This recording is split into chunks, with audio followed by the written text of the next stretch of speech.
There's a moment that happens in complete silence. No explosion, no tears, no dramatic confrontation, just a click, and everything changes forever. If you're an empath, you know exactly what I'm talking about. That moment when something inside you just stops caring, not in a cruel way, in a calm way, a terrifying way. Carl Jung studied this moment his entire career. He called it the most dangerous psychological transformation he ever witnessed. Because when an empath detaches, they don't just walk away, they become untouchable. And that scares the hell out of people who've been using them. You've been the emotional sponge your entire life, absorbing everyone's pain, making excuses for people who hurt you, forgiving things that shouldn't be forgiven. You blamed yourself when others betrayed you. You tried harder when they gave less. You carried burdens that weren't even yours to carry. But then something happened. Maybe it was one betrayal too many. Maybe it was realizing your kindness was being weaponized. Maybe it was just exhaustion from years of being everyone's therapist while drowning in your own pain. Whatever it was, you felt that click. And nothing has been the same since. Jung discovered this wasn't weakness finally breaking. This was strength finally waking up. Let me show you what he found. Because once you understand this transformation, you'll never doubt yourself again. And what I'm about to reveal will change how you see every relationship in your life.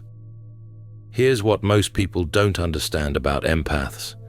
You're not just sensitive, you're not just emotional, you're psychological geniuses who've been convinced your greatest gift is a curse.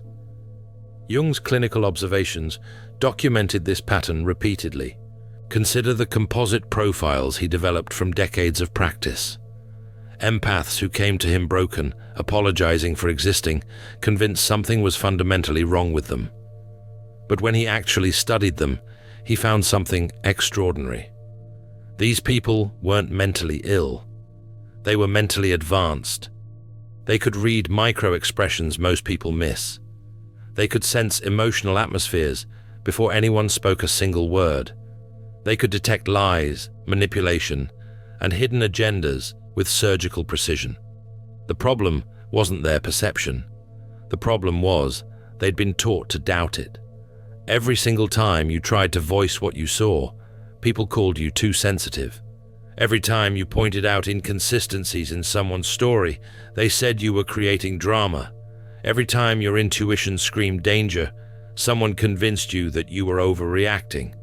So you learned to silence yourself, to doubt your perceptions, to apologize for seeing what others couldn't or wouldn't see. But here's what Jung realized through his extensive therapeutic work.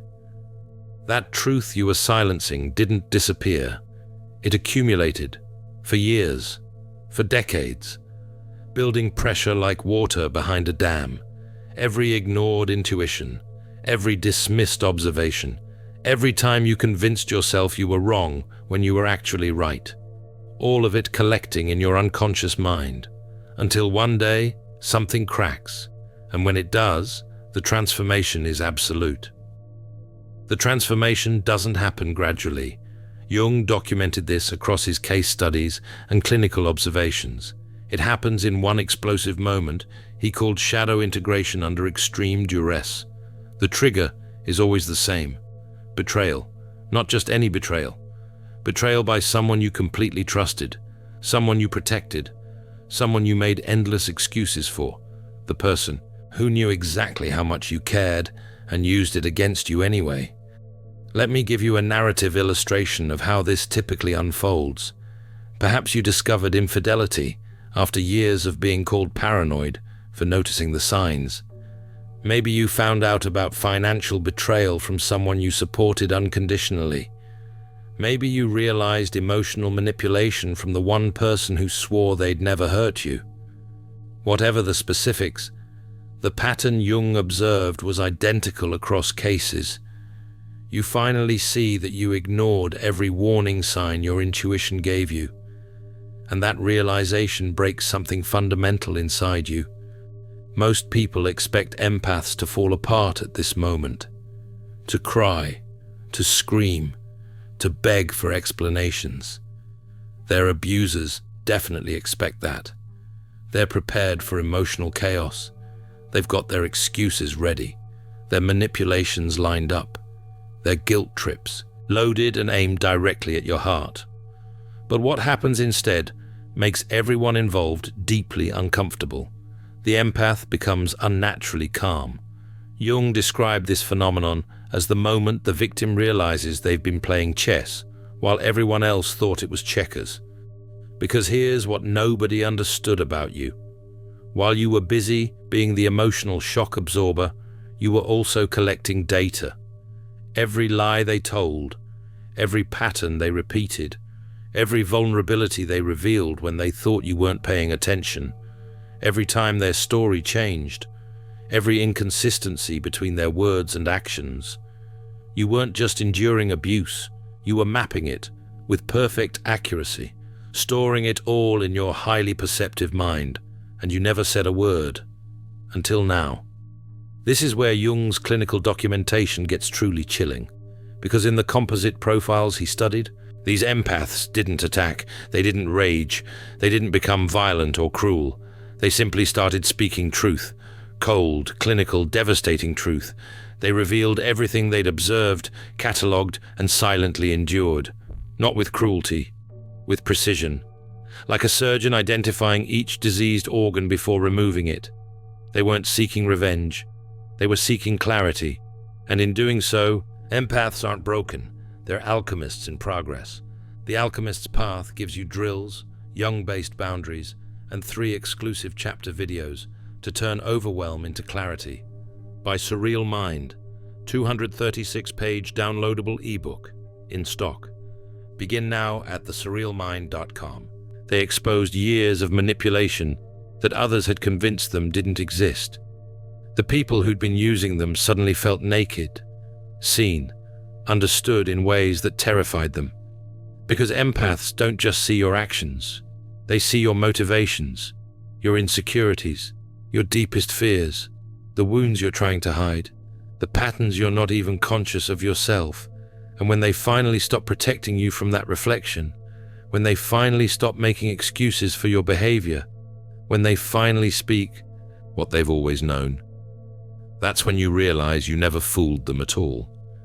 They were just choosing to stay silent, and now they've chosen differently.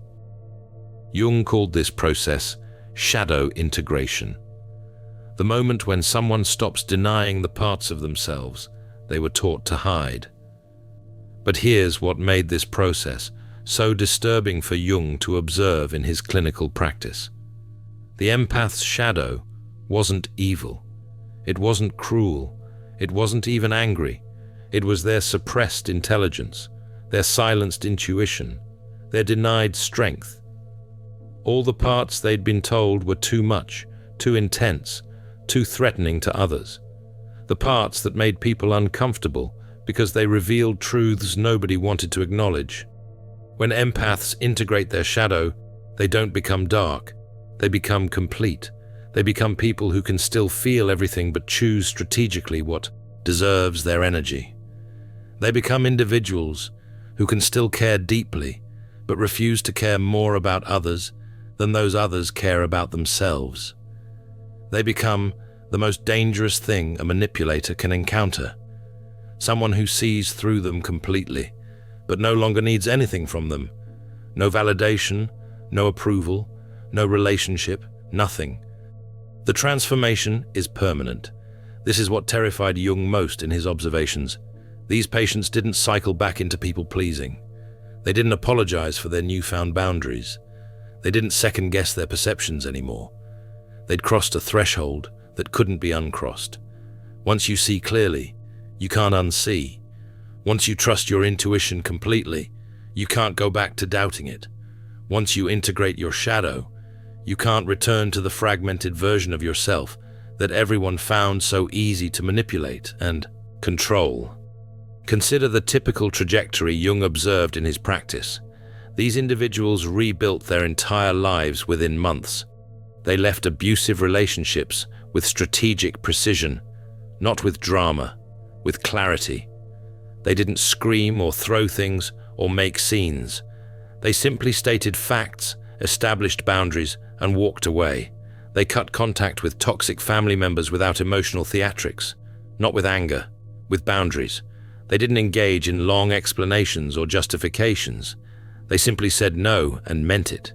They removed themselves from exploitative work environments without explanation, not with bitterness, with self-respect. They didn't burn bridges, they just stopped crossing them. What fascinated Jung in these case observations was how their presence changed fundamentally. People who'd walked all over them suddenly felt nervous around them. They couldn't explain why. These empaths weren't aggressive, they weren't cruel. They weren't even particularly cold. But everyone could sense something fundamental had shifted. It was like the air around them had changed density. Jung identified what he called the predator's instinct. Manipulative people can sense when their usual tactics won't work. It's unconscious, automatic, like how predators in nature avoid prey that might fight back effectively. They started avoiding these transformed empaths without consciously understanding why, making excuses not to be around them, feeling uncomfortable in their presence, finding reasons to leave rooms when they entered. Meanwhile, something equally interesting happened. Authentic people felt safe around them for the first time. Because integrated empaths radiate something that attracts honesty and repels deception. Not through effort, through presence. They become human lie detectors that manipulators instinctively avoid and honest people instinctively trust. Here's where Jung's research becomes deeply personal and revealing, because he recognized something in these transformation cases, something that mirrored his own psychological development. Jung himself was what we'd now call highly sensitive. He understood the empath's journey from the inside, the pain of seeing what others refused to see, the exhaustion of feeling what others wouldn't feel, the isolation of perceiving patterns that nobody else recognized or acknowledged. His famous confrontation with the unconscious from 1913 to 1919 was essentially his own shadow integration process. He documented it extensively in the Red Book. Those years when his perceptions became so overwhelming, he thought he might be going insane. But he wasn't losing his mind. He was finding it, integrating aspects of himself that were too powerful, too perceptive, too conscious for comfort. He was experiencing firsthand what he would later observe in his patients: the terror and beauty of becoming psychologically complete. Jung followed the long-term outcomes in cases where empaths underwent this transformation. What he discovered kept him awake at night, because these individuals didn't just heal, they thrived in ways that seemed almost supernatural. Their businesses succeeded because they could read clients' real needs before anyone articulated them. They could sense what people truly wanted versus what they claimed to want. Their new relationships flourished because they could identify emotional predators within minutes of meeting them. Red flags others missed completely were immediately obvious to their integrated perception. Their decisions proved flawless because they trusted their intuitive intelligence completely. They stopped second-guessing themselves, stopped seeking external validation, stopped asking for permission to trust what they already knew. But here's what truly disturbed Jung about these observations. These empaths had become extraordinarily powerful. They understood human psychology at a level that made them nearly omnipotent in social situations. They could manipulate others as easily as they'd once been manipulated. They possessed every tool necessary to destroy anyone who'd ever hurt them. And they chose not to, not because they were still people-pleasers, but because they'd evolved beyond needing revenge. They simply removed toxic people from their lives and moved on. No drama, no explanation, no second chances, no closure conversations, just clean, surgical removal. This is what Jung meant when he said integrated empaths become psychologically invincible. You can't gaslight someone who trusts their perceptions absolutely. You can't manipulate someone who sees your emotional games before you fully form them. You can't break someone who's already been to the bottom and emerged stronger. The transformation doesn't make empaths lose their sensitivity, it makes them perfect at using it, which means they're also perfect at protecting themselves. They still feel everything. They just choose consciously what deserves their emotional investment. They still see everything. They just refuse to make excuses for what they observe. They still care deeply. They just direct that care toward people and situations worthy of it. This selective empathy is what makes them so powerful and so threatening to those who relied on their unconditional compassion.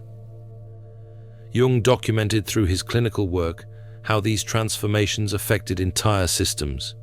Family dynamics collapsed when empaths stopped enabling dysfunction.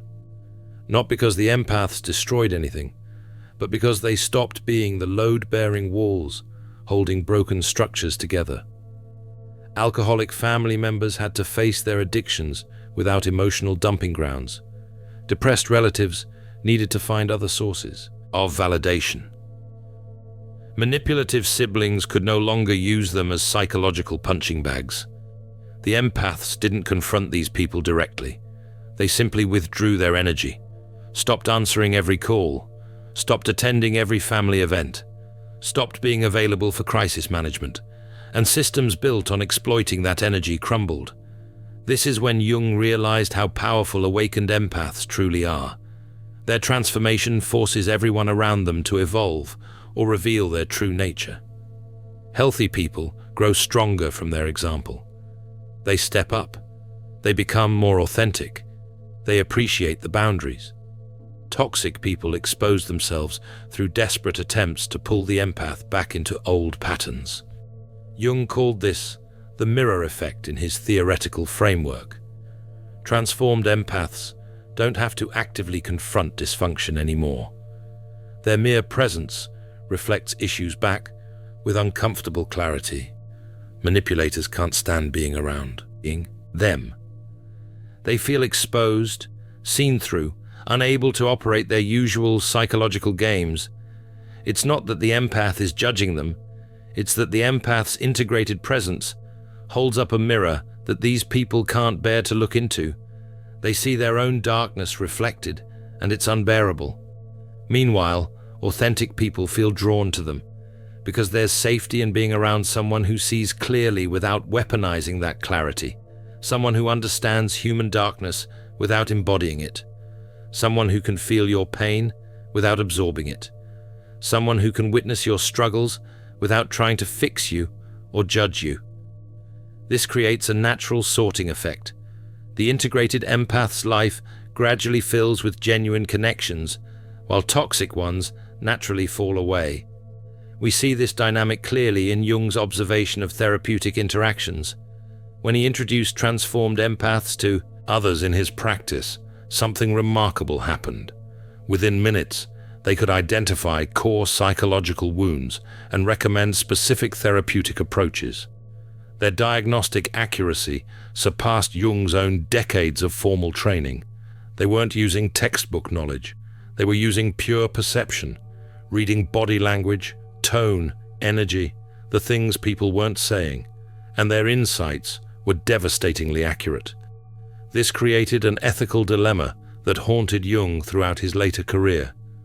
If empaths could develop this level of psychological insight naturally through integration, what did that mean for psychology itself? Were these individuals the next evolution of human consciousness? Were they showing what's possible when perception is developed rather than suppressed? He wrestled with these questions without finding definitive answers. But he knew he was witnessing something significant. Jung developed what he called the integration observation protocol through his clinical practice. It wasn't therapy in the traditional sense. It was documentation of how empaths naturally developed warrior consciousness after severe betrayal. He identified consistent stages that appeared across different cases. First came recognition, learning to identify suppressed shadow aspects, not just anger, but intelligence, strength, strategic thinking, the right to boundaries, the right to say no, learning to stop pathologizing perceptions and start trusting emotional intelligence, as the sophisticated data processing system it actually is. Second came integration itself, the merging of light and shadow aspects into the complete self, becoming someone who can be incredibly kind to those who deserve it and ruthlessly precise with those who don't. Learning to hold both capacities simultaneously without contradiction. Understanding that real kindness sometimes means refusing to enable.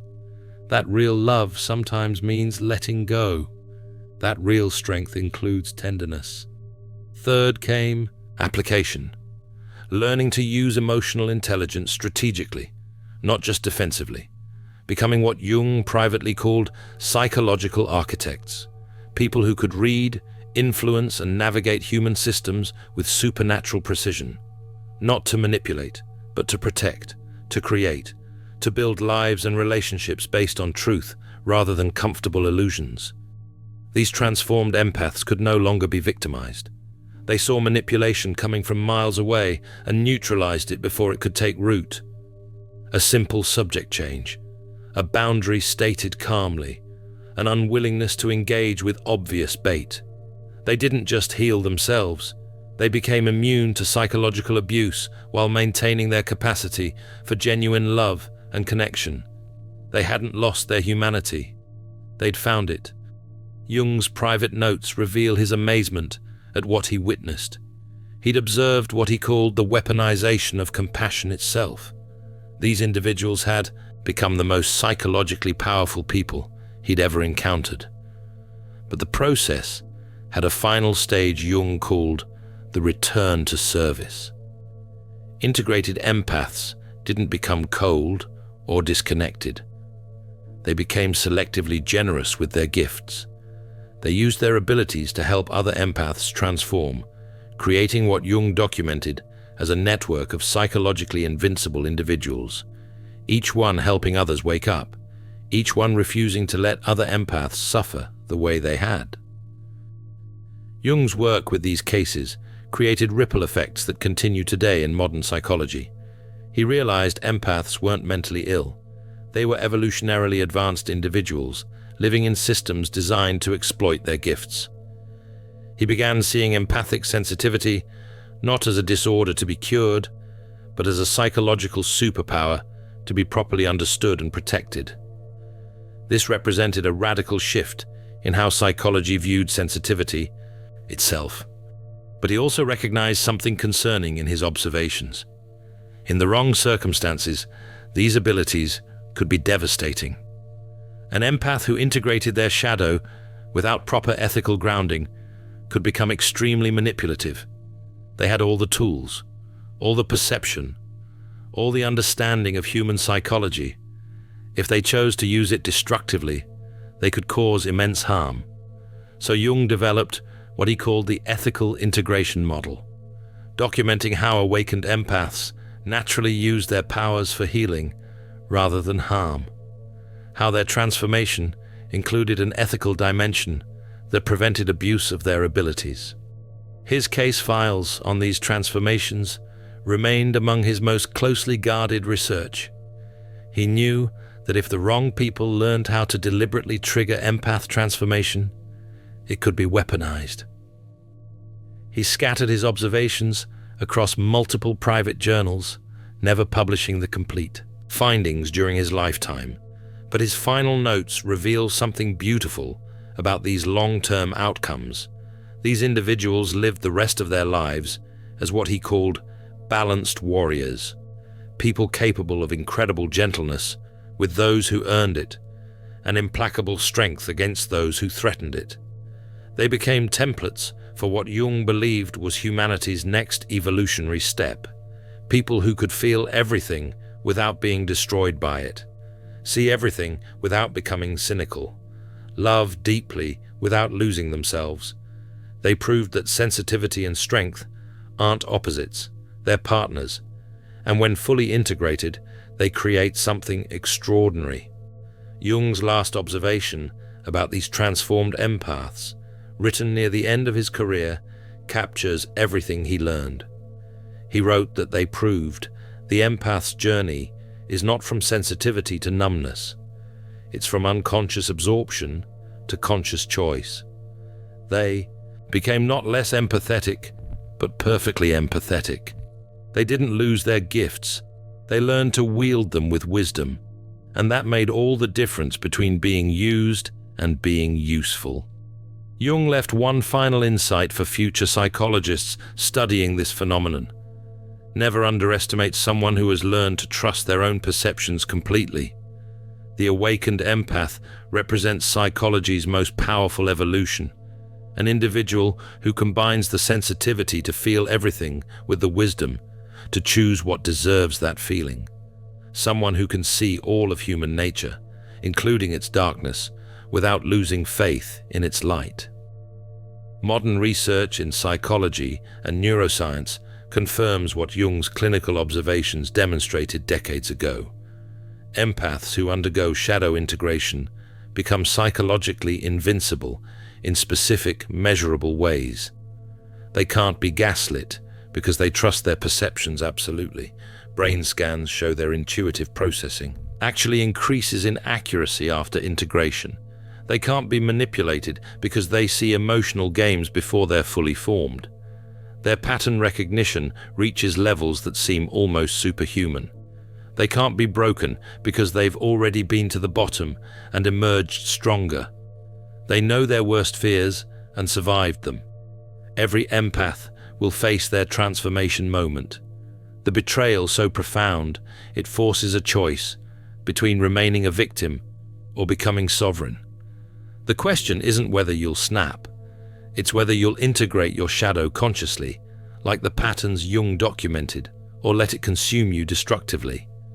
This is the crossroads every highly sensitive person reaches eventually. And the choice you make determines everything that follows.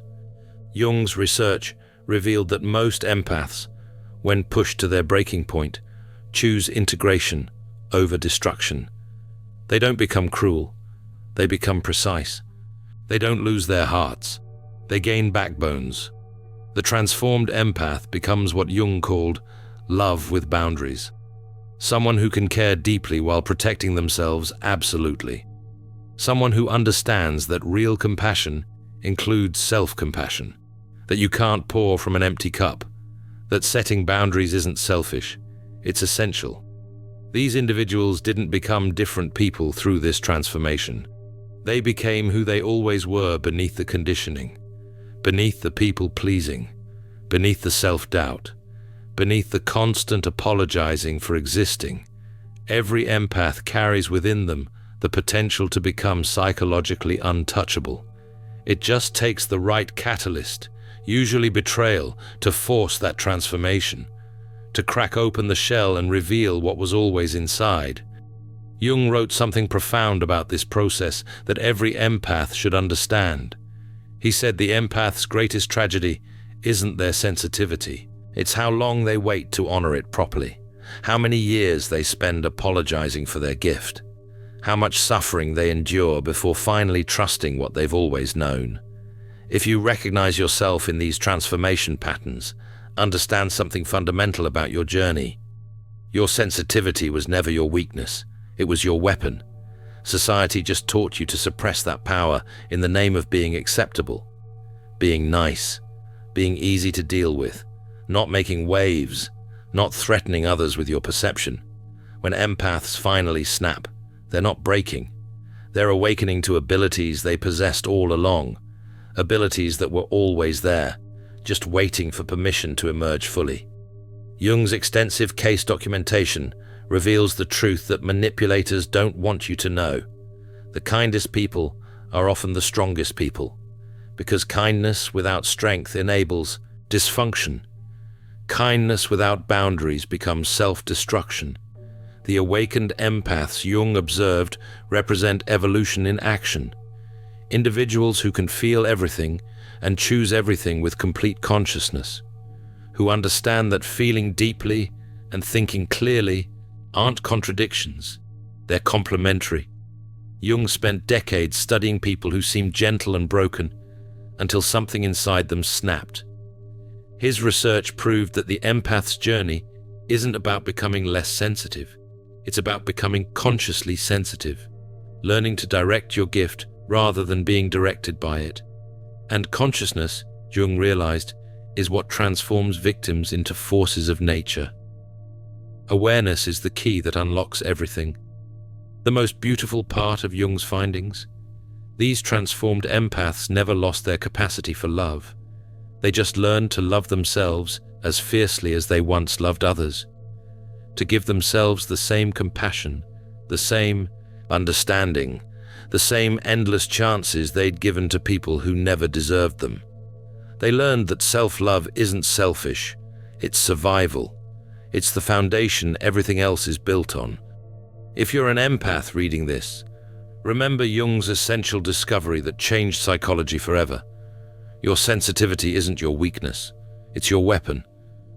And the day you learn to wield it consciously is the day you become truly powerful. Not dangerous to innocent people, dangerous to those who would exploit your gifts, dangerous to systems built on using your compassion against you. That's exactly what the world needs more of. Empaths who know their worth, trust their perceptions, refuse to dim their light for anyone's comfort. Jung's research left us with this question that every empath must eventually answer. Not whether empaths will transform, but whether they'll do it consciously or let life force it upon them. Will you choose your awakening, or will it choose you? Will you integrate deliberately or explosively? The transformation is coming either way. The only question is how you'll meet it. If you felt that click, if you experienced that silent moment of detachment, you're not broken. You're awakened. The world doesn't need more broken empaths carrying everyone else's pain. It needs more awakened ones who understand that healing yourself is how you heal the world. And Jung's research proves that transformation is not only possible, it's inevitable. The empath will snap. The only question is, will you direct that power consciously, or will it direct you unconsciously? Comment below if you've experienced this silent detachment. Share your transformation story, because your journey connects with others walking the same path. You're not alone in this. In The Alchemist's Path, perception training for empaths, you'll turn overwhelm into wisdom with practical drills, Jung-inspired boundaries, and step-by-step perception training. This guide includes 3 exclusive chapter videos to deepen each lesson. Written by Surreal Mind, 236 pages, beautifully designed 8.5 by 11 downloadable ebook, in stock now. Start your training today. Feel deeply while thinking clearly. Get The Alchemist's Path at thesurrealmind.com.